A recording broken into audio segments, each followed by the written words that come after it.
नमस्कार. भारतात 2027 ची जनगणना लवकरच सुरू होणार आहे. ही जनगणना विशेष आहे कारण ती डिजिटल साधनांचा वापर करून केली जाणार आहे. पहिल्या टप्प्यात म्हणजेच घर यादी व घरगणना कार्यात प्रत्येक घराची यादी तयार करून कुटुंबांची मोजणी केली जाईल आणि दुसऱ्या टप्प्यात लोकसंख्येची गणना केली जाईल. आधी पहिल्या टप्प्याविषयी बोलूया. या टप्प्यात नियुक्त केलेले प्रगणक घरांना भेटी देऊन घरांबद्दल माहिती गोळा करतील. परंतु ही प्रक्रिया स्वगणना पोर्टलद्वारे देखील पूर्ण केली जाऊ शकते.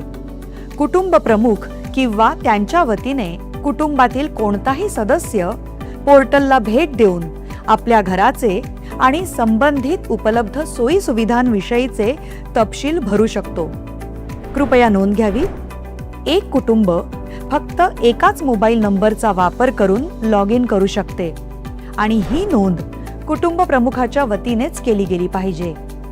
एकदा मोबाईल नंबरची स्वगणनेसाठी नोंदणी झाल्यावर तो नंबर दुसऱ्या कुटुंबासाठी वापरता येणार नाही. कुटुंब प्रमुखाचं नाव बदलता येणार नाही. लोकांनी स्वगणना केल्यास गणना प्रक्रिया अधिक सोपी आणि जलद होईल. हा याचा मुख्य फायदा आहे. स्वगणना ही एक विशेष सुविधा आहे.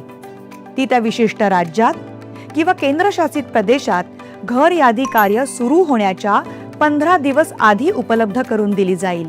HLOच्या प्रक्रियेदरम्यान प्रत्येक रहिवाशाला एकूण अधिसूचित 33 प्रश्न विचारले जातील. महाराष्ट्रातील स्वगणनेचा काळ हा 1 मे ते 15 मे आहे. तसेच HLO प्रक्रियेचा काळ हा 16 मे ते 14 जून आहे. स्वगणना पोर्टलवर तपशील कसा भरावा? सर्वप्रथम SE पोर्टल उघडा. त्यानंतर आपलं राज्य किंवा केंद्रशासित प्रदेश निवडा आणि स्क्रीनवर दिसणारा कॅप्चा भरा. त्यानंतर स्वागत स्क्रीन आपल्याला पुढील टप्प्यांवर मार्गदर्शन करेल. कुटुंब प्रमुख, उदाहरणार्थ समजा इथे सुशीला देवी आपलं नाव आणि मोबाईल नंबर नोंदवतात. आता तुमची सोयीची भाषा निवडा. त्यानंतर OTP द्वारे पडताळणी केली जाते. ही संपूर्ण प्रक्रिया सुरक्षित आणि अतिशय सोपी आहे. जिल्हा आणि सर्वात जवळचं महत्त्वाचं ठिकाण निवडणं गरजेचं आहे. तुम्ही शोधलेलं महत्त्वाचं स्थान दर्शवणारा एक मार्कर नकाशावर दिसेल. आता तो मार्कर तुमच्या घराच्या जागेवर ओढा. त्यानंतर जतन करा आणि पुढे जा वर क्लिक करा.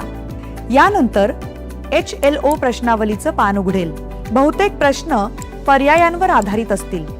नावं लिहिण्यासाठी एक ध्वनी उच्चारण आणि आभासी कीबोर्ड देखील असेल. वारंवार विचारले जाणारे प्रश्न म्हणजेच FAQ आणि विशेष सूचना कोणत्याही शंकेचं त्वरित स्पष्टीकरण देतील. जर कोणताही प्रश्न किंवा माहिती अपूर्ण राहिली असेल तर तांत्रिकदृष्ट्या तुम्हाला लगेच सूचित केलं जाईल. सर्व तपशील भरल्यानंतर ते काळजीपूर्वक तपासून बघावेत. आवश्यक वाटल्यास तुम्ही त्यात सुधारणा करू शकता. तपशील जतन करा किंवा शेवटी सबमिट करा. सबमिशन झाल्यानंतर H ने सुरू होणारा 11 अंकी SEID म्हणजेच स्वगणना क्रमांक स्क्रीनवर दिसेल. तो तुम्हाला SMS द्वारे सुद्धा मिळेल.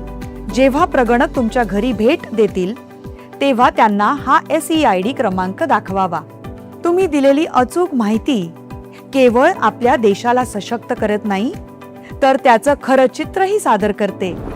म्हणून सहभागी व्हा आणि आपलं सहकार्य द्या. आपली जनगणना, आपला विकास.